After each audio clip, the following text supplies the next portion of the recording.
यह सती कथा है, इस सृष्टि की सबसे पहली अमर प्रेम कथा। यह कथा है एक पिता, एक पुत्री और उसके सुहाग की। यह कथा है प्रेम, त्याग, अभिमान और विषाद की, जहां नियति के हवाले से घटा कुछ ऐसा प्रसंग कि जिसने स्वयं देवादिदेव महादेव को भी प्रेम और वियोग की अग्नि में जलने पर विवश कर दिया। तो हुआ कुछ ऐसा कि राजा दक्ष थे सती के पिता और सती थी शिव की पत्नी। पर्वत कैलाश था शिव का पता, जहां धुन में वो रहते अपनी। राजा दक्ष थे खफा सती से, उसे भोलेनाथ ना भाते। कहते खाल शेर की ओढ़े फिरता, सांप गले लटका के। और भी तो थे देवता जग में, तून से ब्याह रचाती। महलों को ठोकर मार चली, तुझे बर्फ गुफा की भांति। तुझे बर्फ गुफा की भांति। माता सती जवाब में कहती हैं, आप मेरी चिंता ना करें, मैं सभी देवताओं का सम्मान करती हूं, मगर मेरे जीवन में महादेव का अतुलनीय स्थान है और शायद आपने उनका आकलन सही से नहीं किया, क्योंकि है देवों के वो देव प्रभु श्री महादेव कहलाते। तीनों लोक के ज्ञाता वो चोटी पर ध्यान लगाते। भोले भाले सरल बड़े पर महाकाल कहलाते। क्रोध कभी आ जाए तो फिर तांडव नाच रचाते हैं। वो तांडव नाच रचाते हैं। नमः शिव ओम शिवाय नमः नमः। ओम नमः शिव ओम शिवाय नमः नमः। महादेव के नाम पर पिता और पुत्री के स्वर कभी ना मिल पाए। समय बीतता गया और ये अलगाव बढ़ता गया।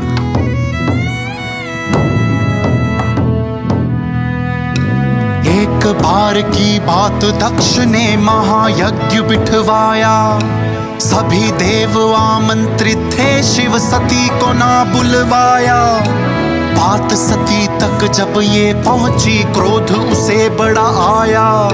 जा पहुंची शंभू के पास, जा मसला उनको बताया। देखिए ना महादेव, पिताजी ने महायज्ञ रखवाया और हमें बुलाया ही नहीं। महादेव ने उनकी बात सुनी और बोले, आप यूं ही गुस्सा ना हो प्रिय। क्या है कि मुझे ना किसी यज्ञ में रुचि है, मैं इन बातों से ऊपर। युगन युगन से योगी हूँ मैं, योग में बैठा बेहतर। पिता को अपने तुम ही जानो, जाकर उनसे पूछो। देखो पर क्रोधित ना होना, जल्दी वापस लौटो। तुम जल्दी वापस लौटो।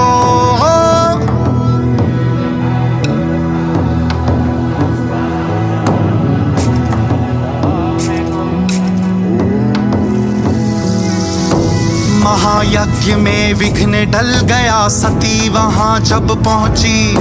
पिता से झल्ला कर बोली, ये बात सहन ना होगी। न कोई यज्ञ जगत में है जो बिना शिव के पूर्ण हो जाए। मैं छोटी लाडली पुत्री, आप तो मुझे भी ना बुलवाए। राजा दक्ष ने इस लाछन का जवाब सतत स्नेहहीन भाषा में देते हुए कहा, यज्ञ के स्थल पर खड़ा हूं मैं, ना झूठ कहूंगा तुमसे। इस प्रश्न का उत्तर भी ना दूं, तुम्हें पीड़ा होगी सुन के। आप सही बोल रही हैं। भला कौन पिता ऐसे शुभ अवसर पर अपनी पुत्री को यूं नाराज करेगा, यूं पीड़ा देना चाहेगा? तो आप बस इतना बता दीजिए कि हमारा स्थान कहाँ है। स्थान? कौन सा स्थान? कैसा स्थान? स्थान उन्हीं का होता है जो स्थान के होते लायक। लाख ही नायक, सुनी तुम पुत्री हो नालायक। पिता की गरिमा ना जानी, मैं क्यों तुम्हें पुत्री जानूं। अनपढ़ अशिष्ट संग रहती हो, मैं तुम्हें भी वैसा मानूं। यूं तो वहां सभी देवतागण उपस्थित थे, मगर बीच में कोई ना आया। सब मौन होकर सुनते रहे और राजा दक्ष बोले, है निर्धन निर्लज पाखंडी, जिसे महादेव तुम कहती। बस अपमान के बोल जो तुमने बोले वापस ना कभी होंगे। अभिमान लघु बड़े रिश्ते हैं, निभते ना तुमसे होंगे। पति की मान मर्यादा पर मैं न्योछावर हो जाऊं। खून का रिश्ता है तुमसे, उसे आज ही राख बनाऊं। यहाँ सभी देव आमंत्रित थे, पर कोई भी कुछ ना बोला। महादेव पर लाछन थे, सुन कोई हृदय ना डोला। अब सहन न क्षण भर कर पाऊं तुमसे एक पल का नाता। अंतिम आहुति यज्ञ में मेरी होगी ये अग्नि माता, होगी ये अग्नि माता।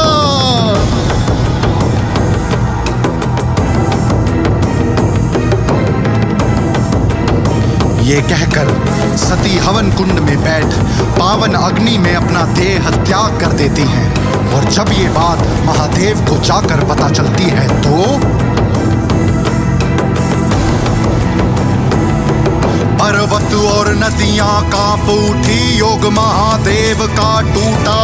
शिव था जो ध्यान में बैठा था, ये शंकर था जो उठा तो उठकर क्षण भर में ही दक्ष की नगरी पहुंचा।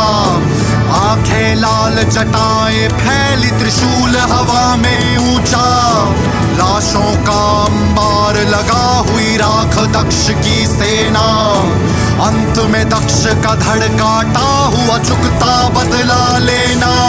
अभिमान की नियति मौत बनी, था खून हवा में उछला। महादेव ने ऊंची आह भरी, संग नाम सती का निकला।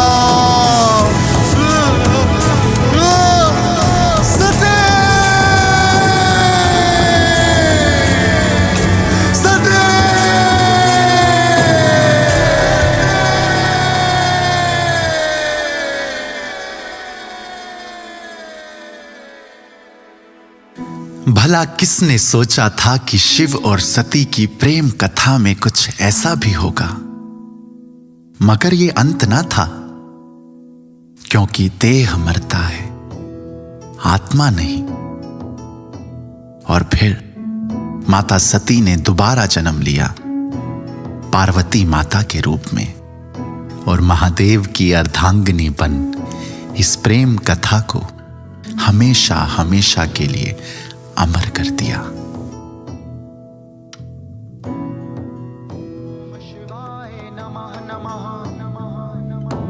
ओम नमः शिव ओम शिवाय नमः नमः। ओम शिवाय नमः नमः। ओम नमः शिव ओम शिवाय नमः नमः। शिवाय नमः नमः।